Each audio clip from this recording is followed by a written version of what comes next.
Sistem operasi. Nah, pertemuan pertama ini adalah kita akan membahas konsep dasar sistem informasi ya. Nah, di sini tim teaching itu ada saya sendiri, ada Pak Fadil dan Pak Irfan ya. Nah, nanti ketika dalam learning, jika ada yang ingin tanyakan, silakan hubungi ketiga dosen tersebut. Oke ya, paham ya. Nah, kita next. Nah, ini seperti biasa, rules of study-nya itu mengikuti perkuliahan dalam bentuk live streaming ini dan maupun e-learning itu 70%. Nah, itu tugas tepat waktu, tidak ada tenggang waktu jika ada tugas nantinya. Terus nanti mengikuti UTS dan UAS, jangan lupa, itu wajib ya. Nah ini format pilihannya seperti biasa, ada absensi 10%, tugasnya 20, UTS 30, dan UAS 40 gitu. Nah, di sini strukturnya ada tadi study goals-nya sudah dijelaskan, modul discussion, durasi pembelajaran, ada topik. Nah, di sini tadi 3 topik yang kita akan bahas. Ada konsep dasar perangkat komputer, arsitektur komputer, dan pengenalan sistem operasi tersebut. Kayak, nah, di sini study goals-nya atau capaian pembelajaran mata kuliahnya adalah seperti ini, masih memahami konsep dasar perangkat komputer. Yang kedua adalah mahasiswa dapat memahami konsep dasar sistem operasi dan lain-lain. Tuh, nanti saya akan upload di e-learning si materi ini. Nah, ini ada di bawahnya ada CPMK, yaitu adalah CPMK adalah pada saat pertemuan kali ini, yaitu adalah mampu mengenali OS, mampu memahami konsep open source dan lain-lainnya, gitu ya.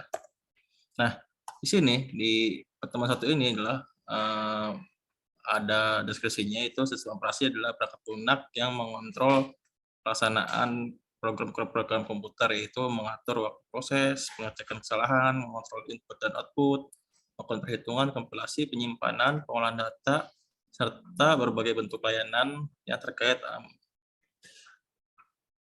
ya. Di sini ada American National Standard Instansi. Nah, ini standarnya. Tuh. Nah, sistem operasi merupakan resource manager atau pengelola sumber daya yang berperan mengatur, mengorganisasikan, mengoperasikan secara keseluruhan bagian sistem yang kompleks. Itu adalah sedikit kilas balik atau deskripsi dari sistem operasi. Gitu ya. Next. Nah, ini adalah waktu pembelajarannya 90 menit. Nah, kita masuk ke topik pertama. Ini ada sekitar 40 slide yang salah saya bikin. Ini topik 1, konsep dasar perangkat komputer. Nah, ini adalah pengantarnya, yaitu suatu peralatan elektronik yang dapat menerima input, mengolah input, memberikan informasi menggunakan suatu program yang tersimpan di memori komputer. Ya, dapat menyimpan program dan hasil pengolahan serta bekerja secara otomatis. Nah, di sini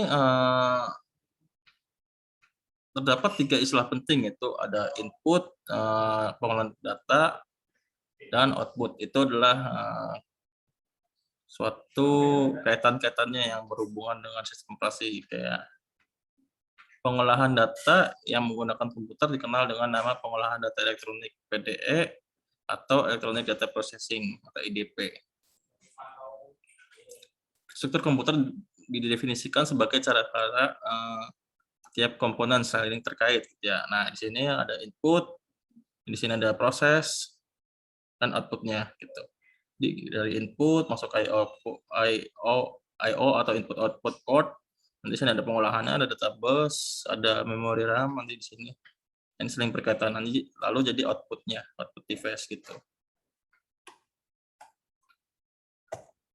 Nah, ini 4 komponen pokoknya yang ada dalam sistem komputer, yaitu pemroses, memori utama, perangkat masukan dan keluaran, interkoneksi antar komponen gitu ya.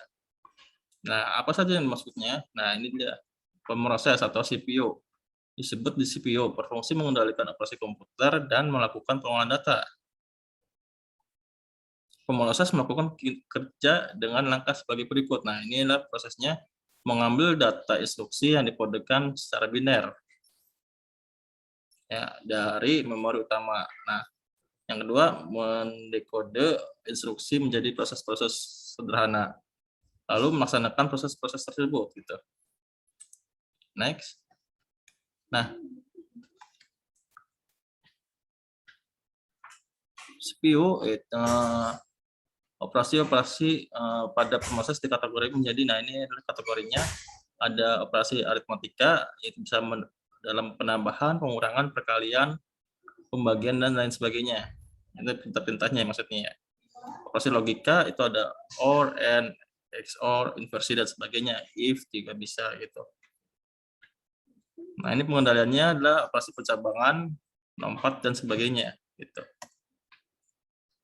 Nah, pemroses terdiri dari 3 komponen, itu ada CPU atau control unit, berfungsi mengendalikan operasi yang dilaksanakan sistem komputer. Ada ALU atau Arithmetic Logic Unit, berfungsi melakukan operasi aritmetika dan logika. Lalu ada register, merupakan memori yang sangat cepat, yang berfungsi sebagai tempat operan dari operasi yang dilakukan oleh pemroses. Gitu. Nah, tadi dikatakan ada CPU atau control unit atau unit kendali. Itu jabarannya yang pertama mengatur dan mengendalikan semua peralatan yang ada pada sistem komputer. Kapan alat input menerima data dan kapan data diolah serta kapan ditampilkan pada alat output gitu ya. Itu adalah konsepnya gitu. Mengartikan instruksi-instruksi dari program komputer, lalu membawa data dari alat input ke memori utama. Mengambil data dari memori utama untuk diolah, mengirim instruksi ke ALU jika ada instruksi untuk perhitungan aritmatika atau perbandingan logiknya gitu ya. Membawa hasil pengolahan data kembali ke memori utama lagi untuk disimpan dan pada saatnya akan disajikan ke alat output. Nah, di sini sebenarnya tugas dari CPU adalah mengatur dan mengendalikan alat input atau output, mengambil instruksi-instruksi dari memori utama, mengambil data dari memori utama. Nah, inilah salah satu contoh gambar CPU atau CU. Nah, di sini ada ALU, Arithmetic and Logic. Nah, di sini melakukan operasi aritmetika dengan dasar penjumlahan sehingga sirkuit elektronik yang digunakan disebut header. Melakukan keputusan dari suatu operasi logik sesuai dengan instruksi program. Operasi logik meliputi perbandingan dua operan dengan menggunakan operator logika tertentu, yaitu sama dengan, tidak sama dengan, kurang dari, kurang atau sama dengan, atau bisa disebut dengan kurang dari sama dengan, lebih besar, dan lebih besar sama dengan, gitu ya. Nah, di sini ada memori, ada 3 macam memori yang digunakan dalam sistem komputer. Itu ada register, digunakan untuk menyimpan instruksi dan data yang sedang diproses. Ada main memory, digunakan untuk menyimpan instruksi dan data yang akan diproses dan hasil pengolahan. Secondary storage dipergunakan untuk penyimpanan program dan data secara permanen gitu ya. Nah, apa sih register itu? Nah, ini alat penyimpanan kecil dengan kecepatan akses cukup tinggi yang digunakan untuk menyimpan data dan instruksi yang sedang diproses, sementara data dan instruksi lainnya yang menunggu giliran untuk diproses masih disimpan di dalam memori utama gitu ya. Nah, CPU itu diibaratkan sebagai otak yang punya ingatan atau register dan pengendali organ tubuh. Di sini disebut dengan CU tadi, control unit. Program dan data diletakkan di memori utama yang diibaratkan sebuah meja. Program diproses melakukan satu persatu instruksi-instruksi yang ada di dalamnya. Nah, di sini register instruksi tersebut dibaca dan diingat. Misalnya, hitung C adalah A tambah B, maka perlu data nilai A dan B yang masih ada di meja. Data ini dibaca dan masuk ingatan kita. Data sedang diproses, disimpan di register. Misal, A-nya 2, dan B sama dengan 3 sehingga C dapat dihitung, yaitu 5 gitu ya. Proses perhitungan ini dilakukan di LU. Hasil dari perhitungan ini dituliskan kembali ke meja, disimpan ke dalam memori gitu ya. Setelah itu mungkin data program dan hasilnya disimpan secara permanen ke dalam lemari kabinet atau penyimpanan sekunder. Nah, ini ada perangkat I/O, input output. Perangkat masukan atau luaran digunakan sistem komputer untuk berinteraksi dengan lingkungan luar, baik ke pemakai ataupun lingkungan secara umum. Perangkat luaran terdiri dari dua bagian, yaitu komponen mekanis, yaitu perangkat itu sendiri. Komponen elektronis, yaitu pengendali perangkat berupa chip controller.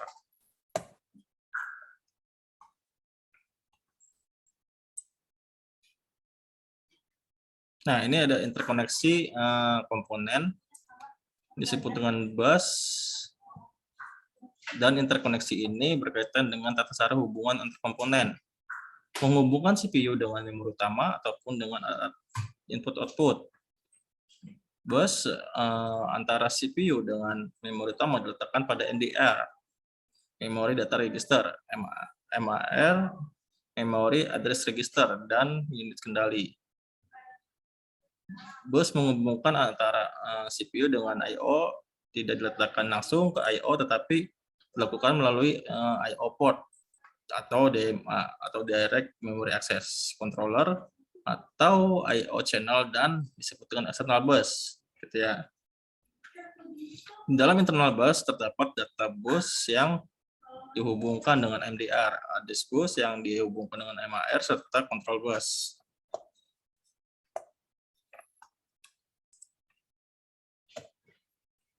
Nah, ini bus yaitu ada 3 macam, ada bus alamat atau address bus, memberikan alamat dari memory port yang hendak diakses. Bus alamat berisi dengan 10, 20, 24 jalur sinyal paralel atau lebih. Bus data atau data bus untuk membaca dan mengirimkan data dari atau ke memori atau port. Bus data berisi 8, 16, 32 jalur sinyal paralel atau lebih. Nah, di sini ada control bus, sinyal bus kendali antara lain ada memory read, ada memory write, I/O read, I/O write gitu ya. Nah, tadi itu topik 1. Nah, kita masuk ke topik 2, yaitu tentang arsitektur komputer.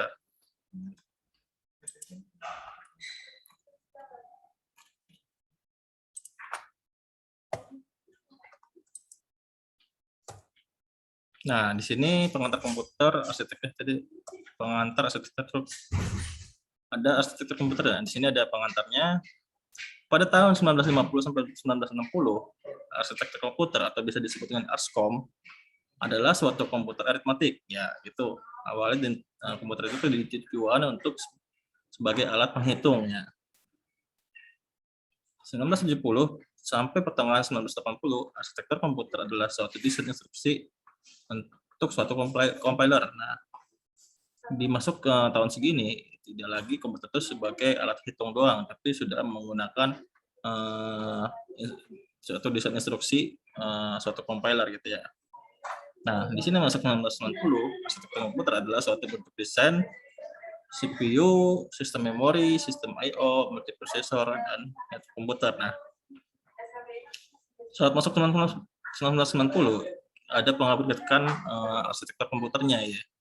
Itu sudah menanamkan namanya CPU, memasang memori, dan sudah memakai sistem I/O, multiprosesor, dan jaringannya otomatis. Nah, di era 2010-an, arsitektur komputer suatu sistem yang dapat beradaptasi sendiri, struktur yang dapat mengorganisasi sendiri sistem DNA. Nah, di sini udah mulai ada canggih nih, sistem komputer itu tidak lagi sebagai alat penyimpanan dan penghitung, tapi sudah bisa sebagai penggerak, malah meniru sistem DNA gitu ya. Ada sekarang dikenal dengan AI, artificial intelligence gitu ya. Nah, di sini ada pengertiannya. Arsitektur komputer adalah desain komputer yang meliputi satu set instruksi, komponen hardware, organisasi atau susunan sistemnya. Nah, sini ada dua bagian pokok arsitektur komputer. Yang pertama, instruktur set arsitektur yang diartikan spesifikasi yang menentukan bagaimana programmer bahasa mesin berinteraksi dengan komputer gitu ya.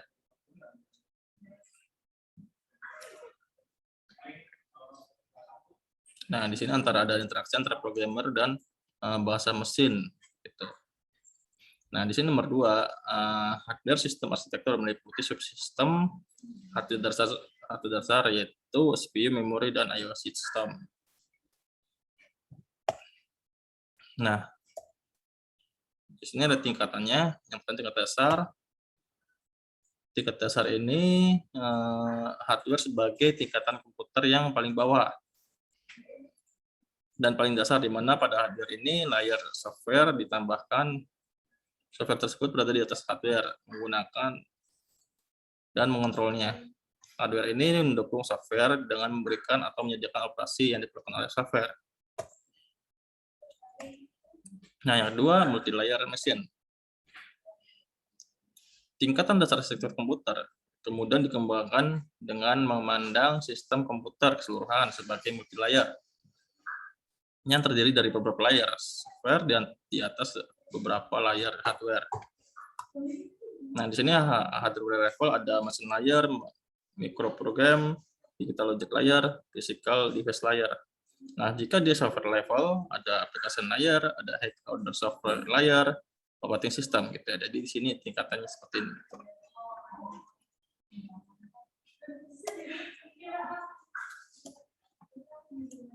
Nah, di sini tadi keterangannya physical device layer merupakan komponen elektrik dan elektronik yang sangat penting. Digital logic layer, elemen pada tingkatan ini dapat menyimpan, memanipulasi, dan mentransmisi data dalam bentuk representasi binar sederhana. Microprogram layer menginterpretasikan instruksi bahasa mesin dari layer dan secara langsung menyebabkan elemen logika digital menjalankan operasi yang dikehendaki. Gitu ya. Di sini yang selanjutnya ada mesin layer, tingkatan yang paling bawah di mana program dapat dituliskan dan hanya instruksi bahasa mesin yang dapat diinterpretasikan secara langsung oleh hardware. Gitu. Nah, tadi ada operating system layer, yaitu mengontrol cara dilakukan oleh semua software dalam menggunakan hardware yang mendasari underlying dan juga menyembunyikan kompleksitas hardware dari software lain dengan cara memberikan fasilitas sendiri yang memungkinkan software menggunakan hardware tersebut secara lebih mudah. Gitu ya. Nah, di sini terusnya ada higher order software layer, mencakup semua program dalam bahasa selain bahasa mesin yang memerlukan penerjemahan ke dalam kode mesin sebelum mereka dapat dijalankan. Ketika terjemahkan program seperti itu akan mengandalkan pada fasilitas sistem operasi yang mendasari maupun instruksi-instruksi mesin gitu ya. Nah, application layer, bahasa komputer seperti yang dilihat oleh end user. Nah, di sini ada alat inputnya. Di sini alat prosesnya ada CPU, ada CU, RU tadi yang sudah dijelaskan, ada register, memori, RAM atau ROM. Nah, memori terdiri dari RAM dan ROM. Nah, lalu ke outputnya gitu. Nah, ini gambarannya.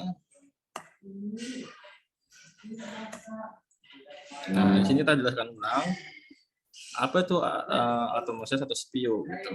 Untuk pemrosesan sistem program tadi yang telah dijelaskan. Nah, CPU terdiri dari dua bagian, unit kendali dan unit aritmatik dan logika. CPU mempunyai simpanan yang berukuran kecil, register sebagai tempat penyimpanan kecil sebelum pemrosesan data. Dalam dunia PC disebut dengan mikroprosesor. Nah, di sini ada CPU tadi secara ringkas mengartikan instruksi-instruksi dari program-program membawa data dari alat input ke memori dan mengambil data dari memori untuk diolah. Jika ada proses penghitungan, akan dikirimkan ke LIU. Gitu. Hasil prosesnya dibawa ke memori untuk disimpan. Nah, tugasnya Yang pertama, mengatur mengendalikan alat input dan output, mengambil instruksi-instruksi dari main memori, mengambil data dari main memori jika diperlukan oleh proses, mengirim instruksi ke ALU bila perhitungan aritmatika atau perbandingan logikanya, serta mengawasi kerja dari ALU. Menyimpan hasil proses ke main memori. Nah, di sini ada ALU atau Arithmetic and Logical Unit, melakukan perhitungan aritmatika, melakukan operasi aritmatika, operasi pengurangan, perkalian, pembagian dilakukan dengan dasar penjumlahan, sirkuit elektronik ALU atau adder. Nah, di sini ada susunannya CPU, cache, dan memori. Di sini ada proses pemindahan word-nya dan ada pemindahan bloknya gitu ya. Nah, di sini ada jenis-jenis prosesor. Pertama, mikroprosesor 8080. Nah, prosesor ini lahir pada tahun 1974 dengan 75 instruksi, memori maksimum 64 kilobyte. Itu sistem operasi yang digunakan adalah CP/M dari Microsoft. Nah, lalu mikroprosesor 6800 dan 6502. Mikroprosesor ini dirancang oleh Chuck Bedell yang dikeluarkan oleh Motorola. Komputer yang digunakan prosesor ini adalah Apple I dan 2 atau KIM 1, VIC, dan lain-lain. Mikroprosesor Z80, prosesor yang pertama kali menggunakan RAM. Nah, itu. Mikroprosesor 8085, prosesor ini dikeluarkan oleh Zilog. Produk ini merupakan produk gagal karena kalah cepat dengan Z80. Lagi ngajar cuy. Ngajar.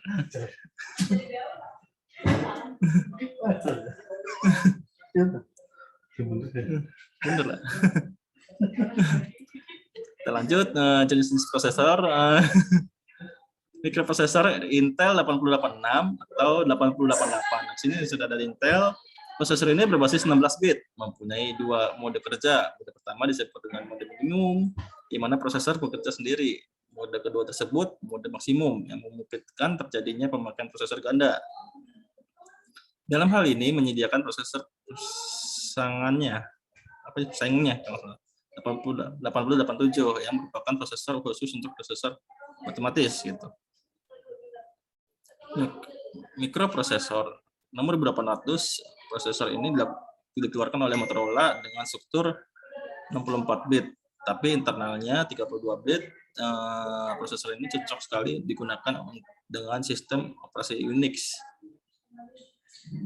Komputer yang menggunakan prosesor ini adalah Apple Macintosh gitu.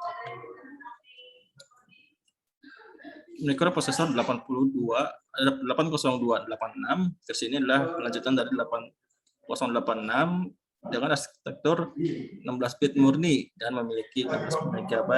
Komputer yang terkenal adalah IBM. Nah, ini udah mulai ada IBM di sini. Nah, mikroprosesor 8386, komputer dengan arsitektur 32 bit murni dan mampu memiliki memori hingga 4 GB. Nah, mikroprosesor 68020 dan 68030, prosesor ini bekerja pada 32 bit dengan kecepatan 15,7 MHz. Kelebihan prosesor ini adalah cache memori internal. Mikroprosesor 80486, prosesor ini memiliki prosesor 80386 beserta FPU 80387 ditambah dengan cache memori internal. Kita coba next. Nah, selain itu ada dalam arsitektur juga ada namanya komunikasi dan jaringan komputer. Dunia komputer, nah, di sini dunia komputer kayakan informasi setiap saat kita. Nah, ini pasti ada setiap saat, setiap waktu pasti kita tidak pernah lepas dari namanya jaringan atau koneksi gitu. Pasti suatu jangankan lepas kita pengen tidur pun pasti ada HP di samping gitu. Nah, di sini sangat dibutuhkan. Nah, di sini dalam komputer ada namanya bentuk-bentuk jaringan atau disebut dengan topologi jaringan. Gitu ya. Yang pertama di sini ada star, bentuknya seperti ini. beberapa node dihubungkan. Node itu titik ya, titik node pusat yang membentuk jaringan seperti bintang. Semua komunikasi ditangani dan diatur oleh central node. Central node biasanya berupa komputer node lainnya. Nah, ini nanti jika kalian mempelajari jaringan komputer atau CCNA, di sini juga nanti ada materi seperti ini lebih dalamnya. Ini juga ada bentuk-bentuk jaringan, hierarki tree network. Nah, di sini ada hierarki seperti bagan, gitu ya, berbentuk pohon bercabang.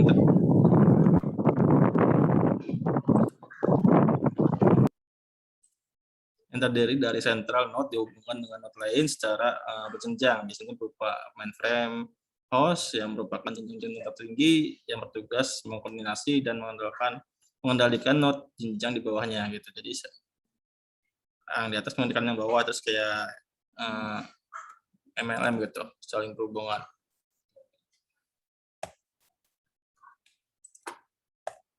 Nah, ini loop itu seperti ini. Jadi dengan mode serial dalam bentuk suatu lingkaran tertutup. Nah, di sini kita saling berhubungan satu sama lain. Jadi yang ini ke sini, yang ini berhubungan ke sini, ini berhubungan ke sini, jadi saling berhubungan satu dengan lainnya. Ada bus network itu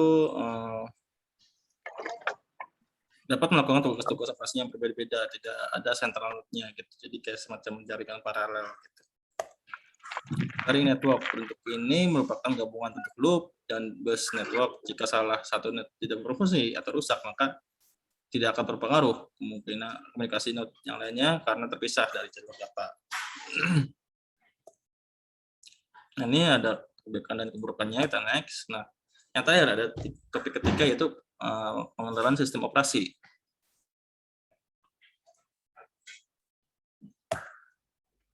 Nah, di sini ada definisi secara umumnya, yaitu apa sih sistem operasi itu? Yaitu sebuah program yang mengatur hardware dengan menyediakan landasan untuk aplikasi yang berada di atasnya. Gitu. Bertindak sebagai penghubung antara user dan hardware. Bertugas untuk mengendalikan dan mengkoordinasikan penggunaan hardware untuk berbagai aplikasi dan bermacam-macam user.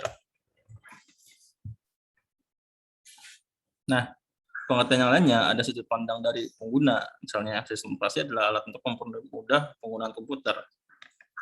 Sebaliknya, dalam lingkungan multi-user, sistem operasi dapat dipandang sebagai alat untuk memaksimalkan penggunaan sumber daya komputer.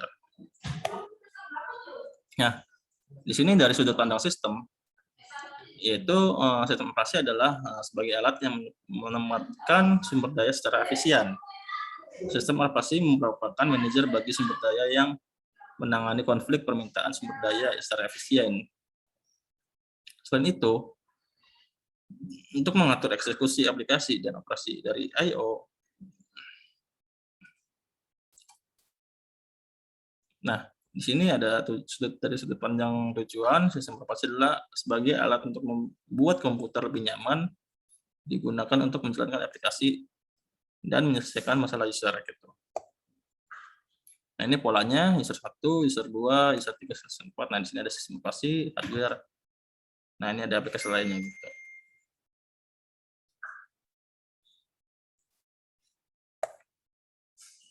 Nah,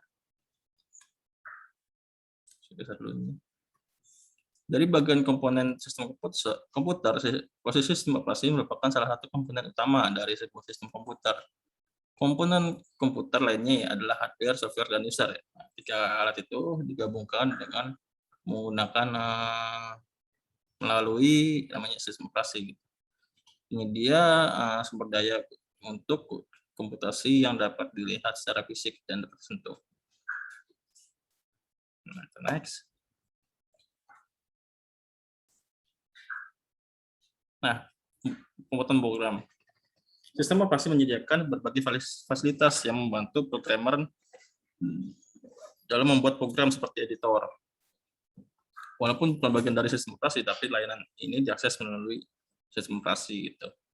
Eksekusi program, ini peran-perannya ya. Contoh peran-peran yang dilakukan oleh sistem operasi. Yang kedua, eksekusi program. Sistem harus bisa meload program ke memori dan menjalankan program tersebut. Program harus bisa menghentikan pengeksekusian baik secara normal maupun dalam keadaan error.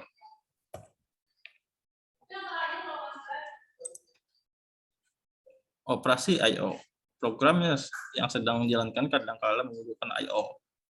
Untuk efisiensi dan keamanan, pengguna biasanya tidak bisa mengatur piranti secara langsung. Untuk itulah sistem operasi harus menyediakan mekanisme dalam bentuk operasi I/O. Manipulasi sistem berkas. Program harus membaca dan menulis berkas. Kadangkala juga harus membuat dan menghapus berkas. Komunikasi, ada dua cara umum komunikasi, itu antara proses dalam satu komputer, antara proses yang berada dalam komputer yang berada di berbeda, tetapi dihubungkan oleh jaringan komputer. Komunikasi dapat dilakukan secara share memori, message passing. Ini sejumlah informasi dipindahkan antara proses oleh sistem operasi. Nah, sehingga bisa deteksi error. Sistem operasi harus selalu waspada terhadap kemungkinan error. Error terjadi pada CPU dan memori perangkat keras, I/O, dan dalam program yang dijalankan oleh user. Contohnya, dengan jalan menghentikan jalannya program, mencoba kembali melakukan operasi yang dijalankan atau melaporkan kesalahannya yang terjadi agar pengguna dapat mengambil langkah selanjutnya. Nah, di sini ada proses booting. Adalah kegiatan pelaksanaan awal startup komputer. Jadi untuk mengambil sistem operasi dari disk yang mendasari aktifnya komputer. Jadi begitu kalian menyalakan komputer, klik power, biasanya muncul ada logo Windows atau logo OS-nya, baik itu Macintosh atau apapun. Nah, itu namanya booting gitu. Proses booting dapat dilakukan dengan dua cara, menghidupkan komputer, menekan 3 tombol. Nah, ini menekan 3 tombol bersamaan, ini tergantung jenis PC-nya ya, atau laptopnya gitu. Control Alt Del. Nah gitu. Ini biasanya ada yang tidak berfungsi seperti ini, tergantung PC-nya gitu. Nah, inilah macam-macam dari sistem operasi, yaitu DOS, Windows, Macintosh, OS/2, Unix. DOS, operating system, itu DR-DOS. Yang pertama, DR-DOS dibuat oleh perusahaan Digital Research pada tahun 1988. Didirikan oleh Gary Kildall. Nah, PC-DOS dirancang dan dibuat oleh perusahaan Microsoft Corp. Ada MS-DOS juga dari Microsoft. Nah, ini Windows dirancang oleh Microsoft. Pada awalnya dibuatnya Windows bukan merupakan sistem operasi karena Windows versi 3X untuk mencatatkan masih bergantung pada sistem operasi DOS. Nah, jadi itu awalnya. Tujuan awalnya yaitu mengatasi masalah yang dihadapi oleh pengguna komputer dalam melakukan multitasking dan multi-user. Multitasking itu penggunaan program komputer secara bersamaan, multi-user itu pengaturan pemakaian komputer oleh banyak pemakai. Gitu. Nah, di sini ada Macintosh atau yang biasa dikenal dengan Mac, yang biasa ada daripada MacBook gitu, atau iOS. Pertama yang dikeluarkan oleh perusahaan Apple Corporation. Nah, berbeda dengan sistem operasi lain, sistem ini hanya ditujukan untuk komputer berbasis grafis dengan istilah GUI. Penggunaannya sangat spesifik karena tidak dapat digunakan pada komputer lain, tapi hanya dapat digunakan pada komputer Macintosh saja, karena pada komputer Macintosh tidak dikenal dengan adanya extension gitu ya. File seperti pada sistem operasi DOS ataupun Windows, jadi berbeda, extension pun dia punya sendiri. OS2 atau operasi system itu dibuat pertama kali dengan tujuan untuk menggantikan sistem operasi DOS. Namun sayangnya sistem ini jarang digunakan karena harganya lebih mahal dalam pengembangannya dan lebih lambat bila dibandingkan dengan DOS. Nah, ini Unix. Pertama kali digunakan untuk komputer ini dan mainframe, tetapi kini sudah tidak digunakan lagi. Nah, di sini digunakan oleh komputer mikro, terus diciptakan oleh ahli riset Bell Laboratories dari Amerika, tapi kurang diminati oleh pengguna komputer mikro karena sulitnya menyatukan standar sistem. Perkembangannya tidak seperti DOS, namun Unix telah mengeluarkan versi terbarunya dengan nama Linux. Untuk mempromosikan dan memperkenalkan Linux pada masyarakat, maka perusahaan pembuatnya memasarkan secara gratis atau open source. Nah, itulah tadi penyampaian mata kuliah dari sistem operasi ya, dengan pembahasan konsep dasar sistem operasi gitu. Nah, untuk kalian silahkan coba kembangkan yang kalian tahu, tuliskan dalam makalah itu tentang sistem operasi, itu tentang konsep dasarnya. Jadi kayak macam-macam detail dari tadi, kayak mencipta seperti apa, gitu. Terus kayak dari detail dari arsitektur komputer seperti apa gitu. Itu silakan kalian tulis dalam makalah ya. Itu bisa ditunggu, berarti sekarang hari